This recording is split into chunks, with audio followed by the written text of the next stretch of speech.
Hari ini kita dalam bulan-bulan yang baru selesai menegangkan minggu lalu ya. Tapi kemarin kita mendengar bahwa ada seorang penginjil muda ya dari Amerika yang mati ditembak. Ya, bernama Charlie Kirk. Charlie Kirk.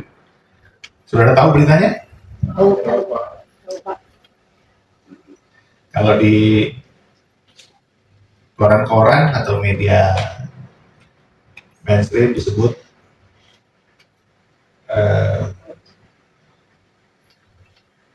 dia aktivis sosial, ya, dikatakan aktivis sosial atau dikatakan pegiat garis kanan atau konservatif dari Donald Trump.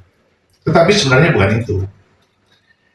Dia adalah seorang penginjil yang mendengungkan tentang hidup yang kudus. Dia melarang kumpul kebo, menikahlah, jangan kumpul kebo. Wah, itu keren sekali. Karena zaman sekarang ini orang seenaknya, hidup tanpa aturan, hidup tanpa kesucian. Jadi dia di tengah-tengah budaya Amerika yang antikris dan ateis, itu banyak orang melakukan kegiatan-kegiatan yang memalukan dan menjijikan, dan dia berkata, hiduplah kudus, jangan kumpul kebo dan menikahlah, daripada kumpul kebo menikah. Lalu dia anti LGBT ya, dan juga dia anti aborsi. Di dunia ini banyak sekali aborsi, betul tidak? Ngeri, saudara. Ya, dan kenapa dunia semakin jahat? Ya karena iblis sedang mau menuainya. Dan inilah pesan Tuhan yang saya renungkan, apa yang harus disampaikan buat kita semua. Kalau kita melihat dari kacamata kesucian, saya senang. Berarti Bapak, Ibu, dan saudara sekalian berada dalam jalurnya Tuhan. Tapi kalau saudara sekalian tidak dapat menangkap pesan kesucian atau kekudusan, wah ini agak berat ini. Penuh dengan perjuangan. Tetapi apa kata firman Tuhan ya? Mari kita buka Alkitab kita. Kita lihat dulu di Lukas ya. Lukas 13 ya. Ayat 24. Sudah dapat? Demikianlah firman Tuhan. Jawab Yesus kepada orang-orang di situ. Berjuanglah untuk masuk melalui pintu yang sesak itu. Sebab aku berkata kepadamu, banyak orang akan berusaha untuk masuk, tetapi tidak akan dapat. Jadi saudara lihat, kita untuk masuk ke dalam kerajaan surga itu pintunya sesak, pintunya sempit. Dan kita diminta oleh Tuhan untuk berjuang. Katakan bersama saya, berjuang. Berjuang. Apa artinya berjuang? Artinya saudara dan saya harus terus berusaha. Jadi kalau kata berjuang ini tidak kita cermati, maka kita menjadi seenaknya. Seenaknya bagaimana? Karena kita merasa bahwa kita sudah percaya Yesus, bahwa kita sudah diselamatkan, bahwa kita sudah menerima Dia sebagai Tuhan dan Juru Selamat, maka selanjutnya kita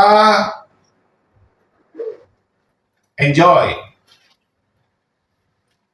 Kita menikmati hidup.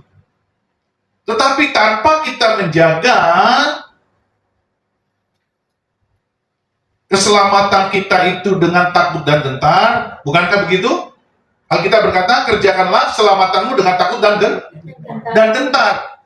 Kalau kita tidak berjuang menjaga keselamatan kita itu dengan takut dan gentar, maka kata Yesus, sebab aku berkata kepadamu, banyak orang akan berusaha untuk masuk, tetapi tidak akan dapat. Saya tidak menakut-nakuti saudara sekalian, tetapi ini agak sering kita alami. Bahwa keselamatan kita yang sudah kita terima di dalam Yesus ini, kita memperlakukannya dengan seenaknya, dengan sembarangan. Kita hidup tanpa kesalehan, kita hidup tanpa kesucian, kita hidup tanpa kebenaran. Dan itu membahayakan. Maka ketika pesan dari penginjil muda Charlie Kirk itu, dia berkata, hiduplah tanpa aborsi, hiduplah tanpa kumpul kebo. Itu sangat menggoncangkan dunia yang penuh dengan kesemrawutan dan tanpa aturan. Lalu meletuslah pistol itu. Maka dia meninggal. Dari mana asalnya itu? Itu bukan sekedar tiba-tiba si pembinasa itu, si penembaknya itu langsung melakukan tembakan. Tidak. Dia pasti berproses di dalam pikirannya. Sampai dia berkata bahwa si Charlie ini adalah seorang fasis. Jadi kita ini anak-anak Tuhan, kalau hidup dalam kebenaran, kesucian dan kesalehan, kita dianggap fasis. Kita dibenci oleh dunia, kita dianggap aneh. Sekarang anak-anak muda mempunyai banyak idolanya. Mungkin Bapak Ibu dan Saudara sekalian sangat paham hal ini. Anak-anak muda punya idolanya sendiri, masing-masing. Dan ketika idolanya itu hidup tanpa kesalehan, kesucian, dan kebenaran, siapa yang menjamin bahwa anak-anak muda atau Bapak Ibu sekalian, Saudara sekalian, juga bersepakat atau bersetuju dengan kehidupan model seperti itu? Berapa banyak idola-idola di dunia ini telah menjerumuskan para pengagumnya ke dalam kehidupan yang tidak hormat kepada Tuhan? Berapa banyak? Banyak sekali. Kita punya idola masing-masing, tetapi saya ingin mengatakan kepada Bapak Ibu dan Saudara sekalian, bukannya tidak boleh kita mempunyai idola, tetapi ketika engkau mempunyai idola, dan idolamu itu bukan hidup dalam kebenaran, kesalahan, kesucian, dan tidak menghormati Allah, engkau akan berada di dalam kehidupan yang bersepakat, bersetuju dengan kehidupan dia. Dan otomatis kita masuk ke dalam kategori yang susah masuk ke dalam pintu yang sesak itu. Walaupun kita sudah diselamatkan. Karena keselamatan itu tidak otomatis terus-menerus berlaku seumur hidup. Lalu engkau selesai. No, engkau harus berjuang melalui pintu yang sesak. Mari kita buka di Matius 7 ya. Matius 7 ayat 13 dan 14. Demikianlah firman Tuhan. Masuklah melalui pintu yang sesak itu, karena lebarlah pintu dan luaslah jalan yang menuju kepada kebinasaan. Dan banyak orang yang masuk melaluinya. Karena sesaklah pintu dan sempitlah jalan yang menuju kepada kehidupan. Maksudnya keselamatan, kekekalan. Dan sedikit orang yang mendapatinya. Jadi betapa berbahagianya kita yang hidup di dalam ketidaktahuan. Misalnya begini. Kalau Bapak Ibu sudah menerima keselamatan, menerima Yesus Kristus Tuhan sebagai juru selamatmu, lalu engkau hidup di hutan, engkau hidup di gunung, engkau sendiri, dan engkau hanya makan apa yang tersedia di situ, engkau bercocok tanam, engkau membangun gubukmu dengan sederhana, engkau tidak tahu dunia lain. Tetapi engkau kerjanya hanya bersyukur, dan bersyukur. Betapa beruntungnya kita seperti itu. Kita tidak tahu dunia yang kacau balau di sekitar kita. Ekonominya berantakan, penganggurannya berantakan, semuanya carut marut. Tetapi engkau dengan damai, dengan tenang hidup di hutan, engkau hidup di gunung, di tempat tersembunyi. Engkau makan dari apa yang kau tanam, engkau punya cabai sendiri, engkau punya ubi sendiri. Engkau kalau mau masak, engkau ada kayu bakar. Banyak kayu di hutan-hutan. Engkau begitu. Alangkah indahnya orang seperti ini. Tetapi sayangnya Bapak Ibu, kita semua saudara sekalian, kita tidak berada di gunung, kita tidak berada di hutan, kita ada di kota. Dan kota ini baru-baru saja menggegerkan dunia. Dari sinilah terjadi huru-hara, demonstrasi, kerusuhan dan penjarahan sampai melebar ke negara Nepal. Lalu dari Nepal terus ke Prancis. Negara kita sudah menjadi trendsetter. Dan saudara dan saya, kita hidup di dalamnya. Sekarang dunia menggaungkan ketidakadilan sosial. Yang kaya semakin kaya, yang miskin semakin miskin. Dan saya ingin mengatakan, keselamatan itu kalau tidak kita perjuangkan, seperti yang Tuhan Yesus katakan, berjuanglah melalui pintu yang sesat itu, maka kita tidak akan dapat memperolehnya. Berat, Bapak Ibu, berat. Kalau saudara tidak bersetuju dengan Tuhan, kalau kita semua tidak bersepakat dengan firman Tuhan, kalau kita semua hidup di dalam kebebasan yang tanpa aturan. Ingat, kita punya free will, benar. Kita punya kehendak bebas, betul. Tetapi kehendak bebas kita tanpa aturan, tanpa takut akan Tuhan, itu akan membawa kita kepada kebinasaan. Dan ini yang harus kita jaga.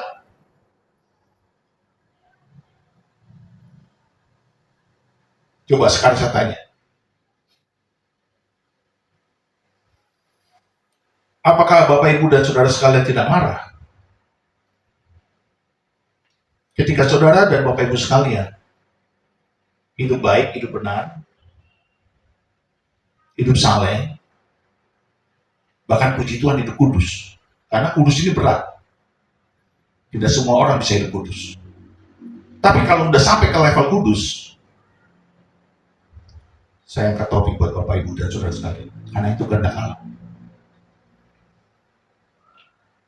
Berapa banyak orang terjerumus di dalam kenajisan dan berkubang di situ terus-menerus, walaupun dia beribadah, walaupun bahkan dia seorang hamba Tuhan, seorang pendeta sekalipun.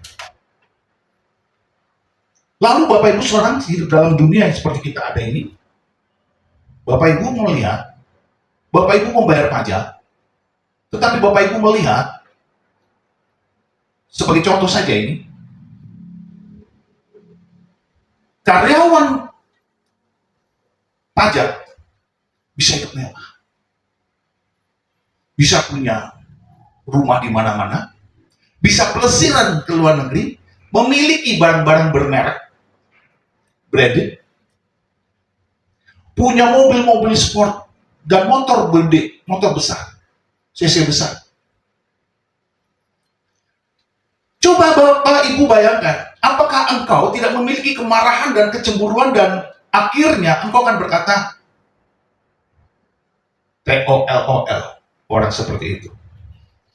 Betul tidak? Dan itu terjadi di negeri kita.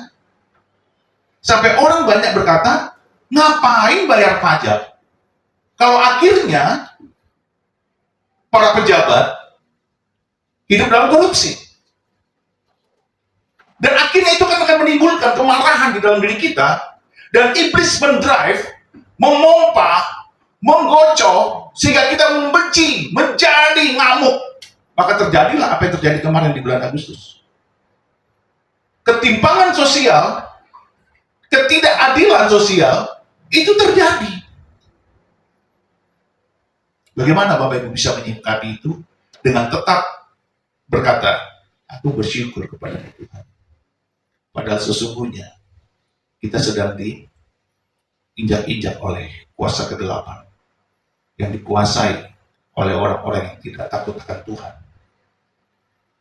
Dan itu adalah pejabat-pejabat kita. Bagaimana Bapak Ibu?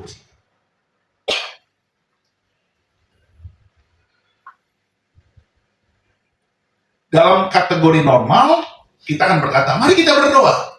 Mari kita doakan bangsa kita. Mari kita mengampuni.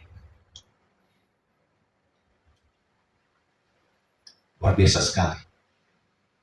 Kalau Bapak Ibu sampai kepada tahap itu dan betul-betul memiliki kasih yang mengampuni, maka Bapak Ibu dan saudara sekalian, kita semua tidak perlu hidup di gunung, kita tidak perlu hidup di hutan, kita tidak perlu berinteraksi dengan sosial media. Kita tidak tahu dunia ini sampai kita menemui ajalnya di hutan atau di gunung itu.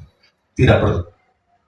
Tetapi tidak semudah itu kita untuk mengampuni, mendoakan, memberkati orang-orang yang membuat bangsa ini, negeri ini menjadi terpuruk, menjadi miskin, menjadi tidak adil, menjadi banyak tercipta pengangguran dan ketidaknormalan. Mari kita lihat contoh di Alkitab ya. Kitab Wahyu, kita buka Wahyu 2. Ini kisah tentang jemaat di Efesus.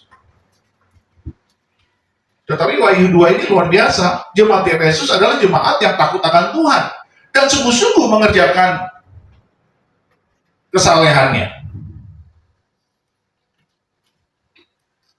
Wahyu 2 ayat 2 sampai dengan ayat yang kelima. Demikianlah firman Tuhan. Aku tahu segala pekerjaanmu, baik jerih payahmu maupun ketekunanmu. Aku tahu bahwa engkau tidak dapat sabar terhadap orang-orang jahat, bahwa engkau telah mencobai mereka yang menyebut dirinya rasul.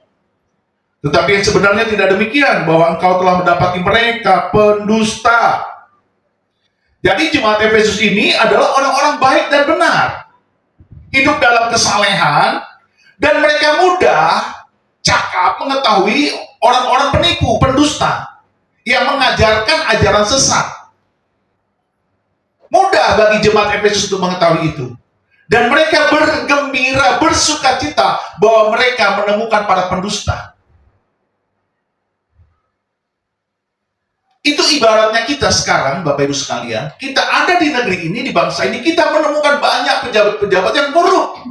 Para pendusta-pendusta yang korup, para pengajar-pengajar yang korup, para nabi-nabi, pendeta-pendeta yang korup. Kita bertemu dengan orang-orang yang jahat. Kita mudah, kita cakap menemukannya. Karena mungkin kita sudah terlatih dengan informasi-informasi kita dapat. Tetapi apa kata Alkitab? Ayat yang ketiga. Dan engkau tetap sabar dan menderita oleh karena namaku, dan engkau tidak mengenal lelah. Ini ibarat gereja yang hidup di dalam himpitan pelayanannya. Gereja yang bertumbuh dengan pelan-pelan namun pasti, tetapi ditindas. Susah beribadah, susah dapat izin, susah. Tetapi gereja ini terus setia, berdoa buat bangsa dan negara. Puji Tuhan.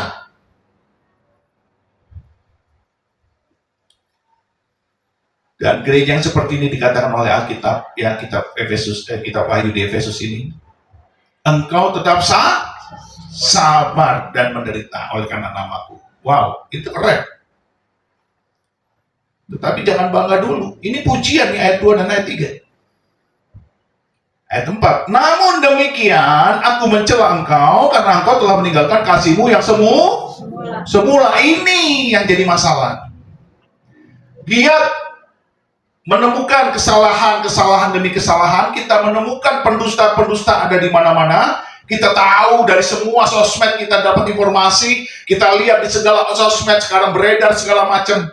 Kita tahu siapa pendusta-pendusta, penjahat-penjahat, koruptor, kita tahu semuanya. Dan saudara jangan lupa, ketika kita tahu hal-hal itu memicu adrenalin kita untuk marah, untuk kesal. Orang yang marah, orang yang kesal pasti kehilangan kasih mula-mula. Betul apa tidak? Kalau saudara tidak merasakan susahnya cari makan, kalau saudara tidak merasakan susahnya cari kerja, kalau saudara tidak merasakan gaji tidak naik-naik, sementara harga-harga terus menaik-naik, kalau saudara tidak merasakan hal-hal yang timpang terjadi, akan sangat sulit saudara berkata, kurang ajar, ini ketimpangan sosial, ini ketidakadilan sosial. Saudara akan sulit berkata demikian, karena saudara tidak merasakannya, karena saudara gampang cari kerja, karena saudara dapat gaji lebih baik, saudara tidak mengalami kesulitan demi kesulitan, hidup saudara well done. Tetapi jemaat ini tidak disebutkan kesulitan hidup, tetapi mereka menjadi marah dan kesal karena menemukan banyak sekali para pendusta, pengajar-pengajar pendusta, nabi-nabi palsu. Di situ ada kemarahan dan kekesalan, kemarahan, kekesalan, dan kekecewaan. Maka dikatakan di ayat yang ke-4, namun demikian aku mencela engkau karena engkau telah meninggalkan kasihmu yang semula. Jadi ayat yang kedua dan ketiga Tuhan memuji jemaat ini bahwa mereka adalah jemaat yang luar biasa, tahan menderita, gampang menemukan kesalahan-kesalahan, sehingga mereka tidak larut di dalam kesalahan-kesalahan itu. Tetapi di dalam menemukan kesalahan-kesalahan itu, di situ ada hati yang tidak tulus. Karena di situ ada kemarahan dan kekecewaan serta kekesalan. Maka dikatakan di situ, engkau telah meninggalkan kasihmu yang semula. Sulit sekali Bapak Ibu. Kalau kita hidup begitu susah, tiba-tiba ada orang, ya kan, tidak takut akan Tuhan, hidupnya well done, baik-baik saja. Rumahnya bertambah, mobilnya bertambah, pelesiran ke luar negeri, sebentar ke Korea, sebentar ke Jepang, sebentar ke Thailand. Mereka tidak mau ke Wakatobi, mereka tidak mau ke Wamena, mereka tidak mau ke Danau Toba. Terlalu kecil, terlalu murah. Lalu mereka ke luar negeri liburannya. Mereka ke pegunungan Alpen. Mereka ke Afrika Selatan. Mereka ke tempat-tempat yang sulit, kalau perlu mereka mau ke bulan.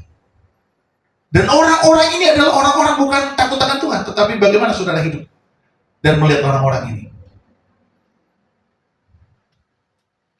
Tidak mungkin kita tidak bergumam dalam hati. Kok bisa ya? Dia diberkati Tuhan, kok saya enggak? Padahal saya sudah takut akan Tuhan. Saya sungguh-sungguh sama Tuhan. Saya lebih baik dari dia, bla bla bla bla. Saudara bisa sebutkan semua kategori kebaikan saudara. Jemaat Efesus tidak ditemukan seperti itu. Dia hanya menemukan banyak orang-orang yang ngajar sembarangan dan penuh kepalsuan. Dan mereka menangkapnya, menemukannya. Dan mereka tahan menderita, diinjak-injak kehidupan kekristenannya. Tetapi mereka kehilangan kasih mula-mula. Ayat yang kelima. Sebab itu ingatlah betapa dalamnya engkau telah jatuh, bertobatlah dan lakukanlah lagi apa yang semula engkau lakukan. Jika tidak demikian aku akan datang kepadamu dan aku akan mengambil kaki dianmu dari tempatnya jika engkau tidak bertobat. Jadi saudara lihat, kehilangan kasih mula-mula itu adalah pintu yang lebar. Kita tanpa kasih, kita masuk ke pintu yang lebar itu. Tetapi kalau kita dengan kasih, mula-mula kita masuk ke pintu yang sesak. Karena hanya dengan pintu yang sesak itu, kasih itulah bisa masuk. Saudara mengerti maksud saya? Ketika Alkitab berkata, lebarlah jalan, lebarlah pintu, luaslah jalan menuju kepada kebinasaan, itu adalah ketika kita tidak memiliki kasih mula-mula. Yang mengerti katakan amin. Amin. Ketika kita di akhir zaman ini tidak memiliki lagi kasih yang seperti yang Tuhan rindukan kita miliki.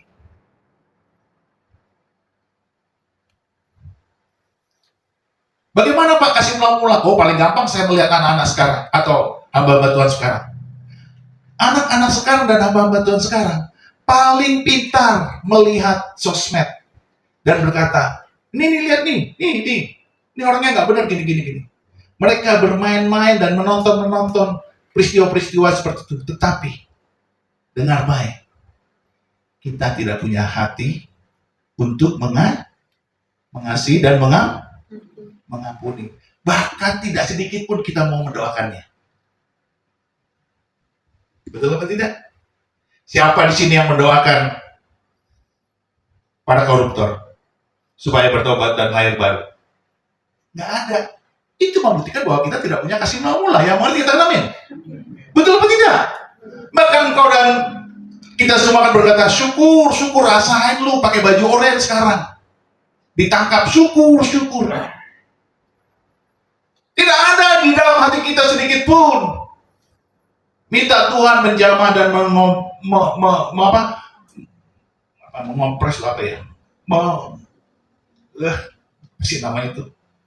Menggerakkan, mengubahkan hatinya begitu. Diopres begitu, dioperasi dalam supranatural Allah. Ini masalah kasih. Sebab itu ingatlah betapa dalamnya engkau telah jatuh, bertobatlah dan lakukan lagi apa yang sebelum kau lakukan. Jika tidak demikian, aku akan datang kepadamu dan aku akan mengambil kaki dianmu. Apa kaki dian itu? Kaki dian itu adalah tempatnya Roh Kudus. Kalau kita sudah kehilangan kasih mula-mula dan tidak bertobat, maka di dalam hati kita tidak ada tempat semayam Roh Kudus. Kaki dian itu diambil. Kaki dian itu kaki. Tempat dian itu lampu itu membicarakan terang itu adalah Roh Kudus. Kalau kita tidak lagi memiliki pertobatan, maka kita kehilangan Roh Kudus. Orang kehilangan Roh Kudus seperti apa? Mereka berjalan dengan akal sehat, mereka berjalan dengan naluri. Orang-orang ini berjalan dengan apa yang mereka pikirkan dan mereka anggap benar, walaupun dia hamba Tuhan, walaupun dia khatam Alkitab. Tetapi kalau orang berjalan dengan Roh Kudus, dia akan memiliki kasih mula-mula. Di situ ada pengampunan, di situ ada tangisan, di situ ada ratapan. Herannya si penembak Charlie Kirk itu diserahkan oleh seorang pendeta. Artinya apa? Si penembak ini adalah juga warga nggak jauh kan? Karena kalian tercekat. Kayak gue itu gereja tapi gak punya kasih mula. Karena dia tidak setuju dengan pelayanan Charlie Kirk. Padahal dia juga warga gereja karena diserahkan oleh seorang pendeta muda. Jadi anda yang selagi ibadah dan sebagainya, kalau tidak memiliki kasih mula, tidak memiliki pertobatan, tidak memulai hidup benar, hidup kudus, hidup saleh, maka pintu kepada kebinasaan itu luas. Dan ini ya, kalau kita sudah nggak punya Roh Kudus, kita bebas saja melakukan apa saja. Kita merasa nggak bersalah, kita merasa nggak berdosa. Tidak ada peringatan, tidak ada teguran, tidak ada disiplin dari Roh Kudus. Betul tidak? Semuanya kita lakukan. Kok kayaknya kita nggak dilarang ya? Nah itu. Tetapi orang yang takut akan Tuhan dan hormat kepada Roh Kudus, di sini ada selalu ketakutan untuk berbuat yang tidak benar. Seperti si penembak itu. Bahkan dia ingin bunuh diri.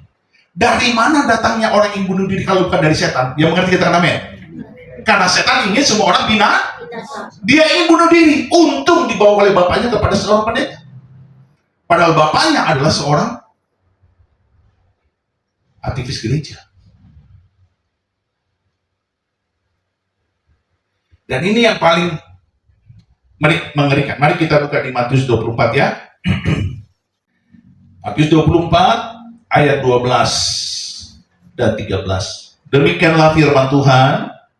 Dan karena makin bertambahnya kedurhakaan, maka kasih kebanyakan orang akan menjadi dingin. Karena di dalam dunia ini kita bertemu dengan kejahatan, kedurhakaan itu adalah kejahatan. Kita semakin dingin, saudara-saudara. Itulah sebabnya saya katakan tadi, mana mungkin saudara-saudara sekalian akan mendoakan orang-orang jahat? Mana mungkin, karena sudah kehilangan kasih mula. Tidak mungkin saudara mendoakannya. Tidak mungkin saudara mendoakan koruptor. Tidak mungkin saudara mendoakan orang-orang yang melakukan tipu-tipu. Malah kita saking kesalnya dan saking marahnya kita akan berkata, syukur, rasain lu. Karena kita masuk ke dalam pintu yang lebar. Kehilangan kasih mulamu. Tetapi Tuhan bilang, masuklah ke pintu yang sesat itu. Karena sempitlah jalan menuju kepada kehidupan, yaitu keselamatan. Maka Tuhan bilang, berjuanglah. Jadi sekarang pertanyakan diri kita masing-masing, apakah kita memiliki kasih mula-mula? Itu poinnya. Apakah kita memiliki pengampunan? Apakah kita memiliki pertobatan? Itu poinnya. Buat apa engkau ibadah? Buat apa engkau ibadah? Buat apa engkau berdoa kalau engkau tidak bertobat? Kata Tuhan. Amin. Kita harus bertobat, kita harus merendahkan diri dan sungguh-sungguh ingin hidup benar, hidup saleh, hidup suci di hadapan Tuhan. Supaya kita masuk ke dalam pintu yang sesat itu dan kita menemukan kehidupan. Dan inilah pesan Tuhan buat kita semua. Karena dunia ini jahat. Saya kalau mendengar cerita-cerita tentang bagaimana para saksi mata, saksi hidup tentang korupsi di Indonesia, mereka mohon maaf ya, meninggal karena kecelakaan. Ini saksi mata, saksi hidup loh. Tiba-tiba meninggal karena kecelakaan. Itu sepertinya sebuah rekayasa kecelakaan. Tetapi selalu berhasil ditutupi itu sebagai kecelakaan. Betapa banyak dunia kita ini seperti itu.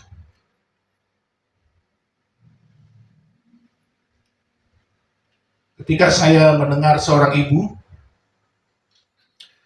dia gantung diri dan membunuh 2 anaknya juga. Saya menangis dalam hati saya. Oh, Tuhan, saya mau bilang apa? Saya nggak bisa ngomong, tercekat lidah saya.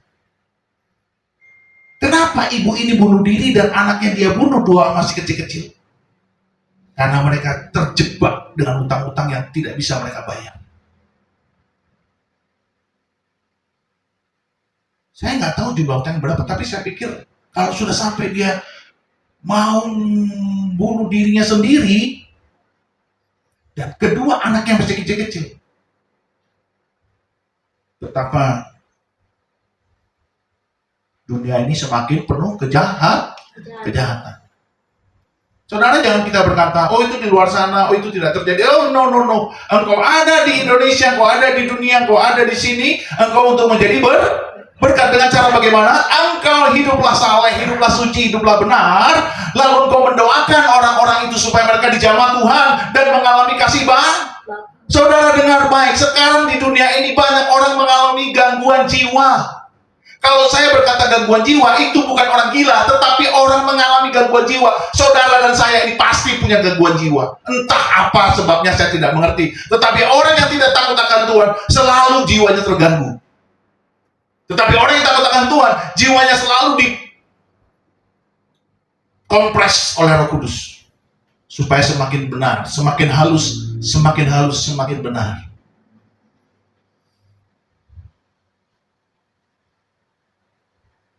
Gangguan jiwa itu sekarang telah ditemukan banyak modelnya. Sedikit-sedikit tetapi itu gangguan jiwa.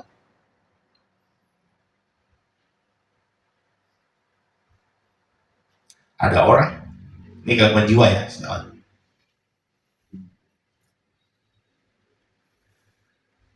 tidak bisa meletakkan sesuatu pada tempatnya. Dia tahu di situ ada tempat sepatu, dia nggak bisa meletakkan itu di tempat sepatu. Kenapa? Karena di dalamnya ada gangguan jiwa. Padahal kita diajarkan secara akal sehat. Ada tempat sepatu, taruhlah sepatumu di tempat sepatu.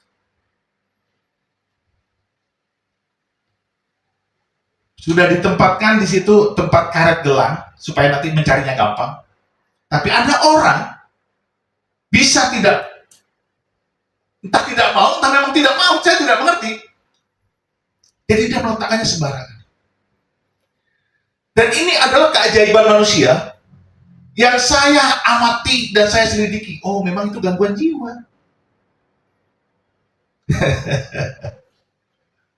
Jadi banyak di dalam diri kita ini yang aneh-aneh, tetapi kita tidak mau mengakuinya karena kita punya free will, kehendak bebas. Kita mau seenaknya, mau semaunya, kita mau terserah kita. Saya lihat ya, di tempat parkir, ini contoh. Orang tuh bisa seenaknya parkirin motor atau parkirin mobil, padahal sudah ada garisnya. Yang mengerti kata amin. Itu gangguan jiwa nggak? Itu kan menyusahkan orang lain yang karena dunia ini memang dibuat oleh iblis semakin absurd menjelang hari kedatangan Tuhan. Maka kita semakin was-was gitu. Gangguan jiwa lain apa? Lihat aja motor-motor. Udah tahu jelas lampunya merah, terabas. Itu kan gangguan jiwa. Saya udah bilang, ini udah nggak mungkin lagi disebut teledor, nggak bisa. Itu gangguan jiwa. Karena dia punya free will yang memang dia ingin kehendak bebas. Udah lampu merah dia terabas.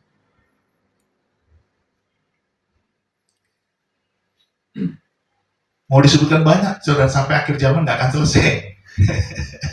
Terlalu banyak. Tapi amatilah sekitarmu. Mungkin Bapak Ibu bilang, Pak itu kebiasaan, itu gangguan jiwa. Karena kita punya akal sehat, kita pasti akan berhenti. Wah, saya tidak mau melakukannya, saya berhenti. Semua kesemerawutan, ketidakteraturan di dunia ini, itu akibat kita punya gangguan jiwa. Dari mana datangnya? Absurditas itu, dari iblis. Ayo, siapa yang masih mau protes? Karena Tuhan menciptakan dunia ini baik adanya dan penuh dengan keteraturan. Nah, kita nggak mau teratur, itu ada gangguan jiwa.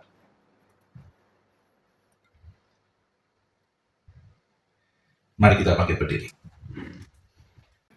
Bagaimana caranya supaya kita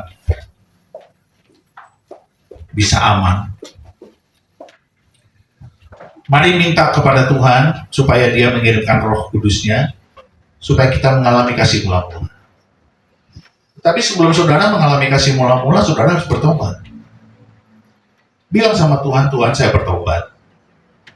Saya berhenti dari kesemerawutan dan ketidakteraturan. Dari segala kekacauan. Tutup matamu dan berdoa. Masing-masing berdoa dan bertobat. Bapa, di dalam nama Tuhan Yesus, ampuni kami yang hidup dengan free will seenaknya. Ampuni kami yang tidak melihat keteraturan itu harusnya terjadi dalam hidup kami. Ampuni kami untuk tidak mengasihi. Ampuni kami untuk tidak mendoakan orang-orang yang bersalah. Ampuni kami yang tidak peduli untuk bangsa dan negara kami.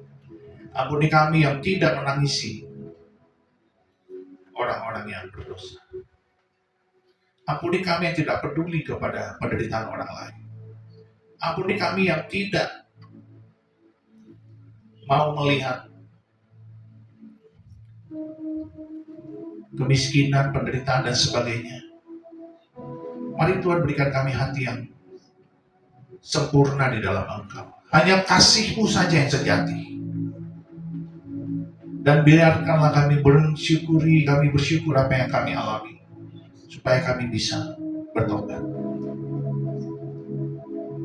Yesus Tuhan.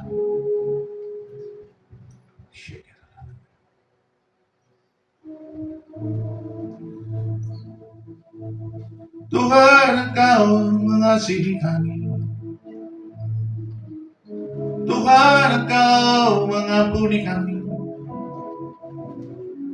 Belas kasihan-Mu Tuhan mendatangi kami. Kasihanilah kami, ampunilah kami. Yesus Tuhan, tolonglah kami, jamahlah hati kami, lawatlah jiwa kami. Kami tak mampu tanpa Engkau, kami tak sanggup tanpa Tuhan. Tolong kami, kasihanilah kami ya Tuhan, ampunilah kami.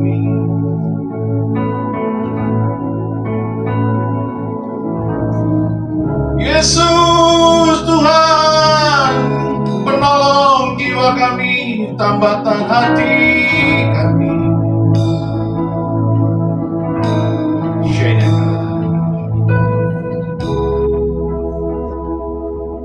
Runtuhkan keangkuhan dan kesombongan, ketidak merasa bersalah, ketidak merasa berdosa. Kasihanilah kami ya Tuhan, ampunilah kami yang tidak dapat melihat kesucian adalah kehendak-Mu, kekudusan adalah murni hati di hadapan-Mu. Ampunilah kami ya Tuhan, kasihanilah kami.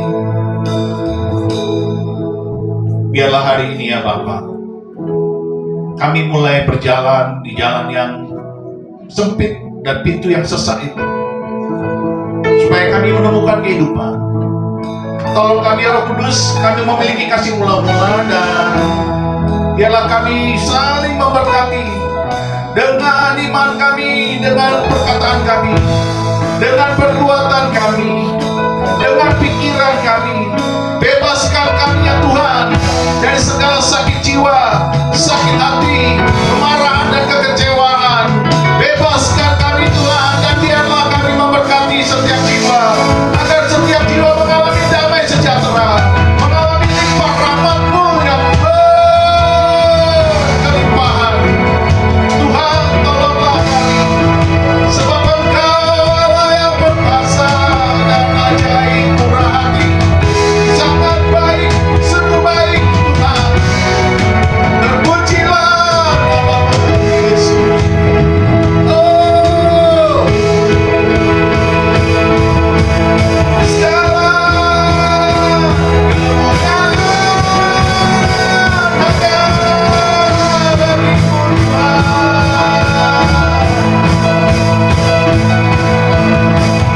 Hormat pujian hanya untuk-Mu Yesus selamanya.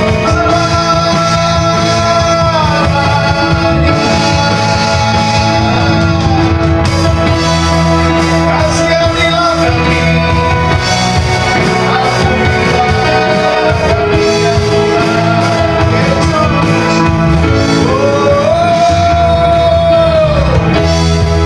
Terpujilah nama-Mu Tuhan, Engkau yang mengasihi kami, Engkau yang memberkati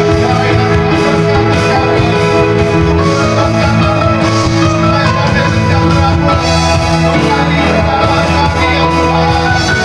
Yesus, Yesus, Yesus, Yesus. Oh, haleluya,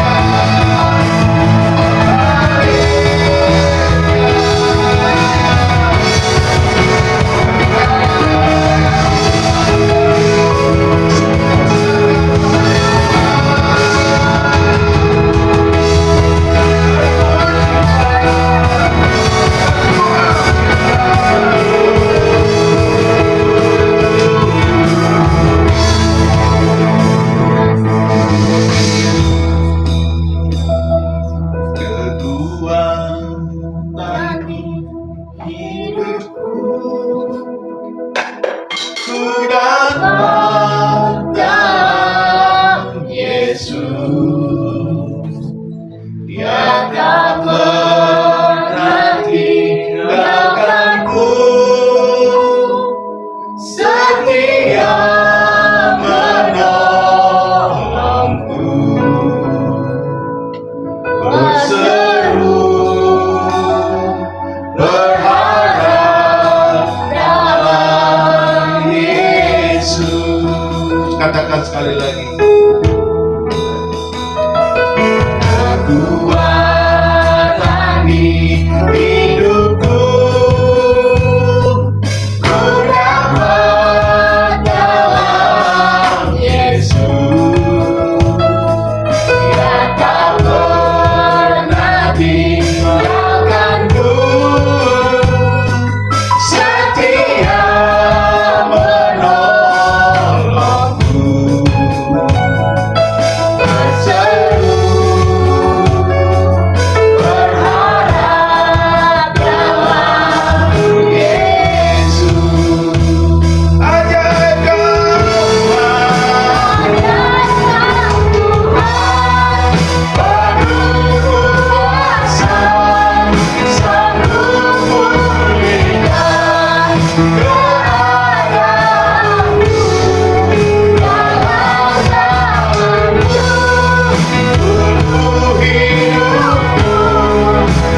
Tuhan Yesus, kami percaya kepadamu.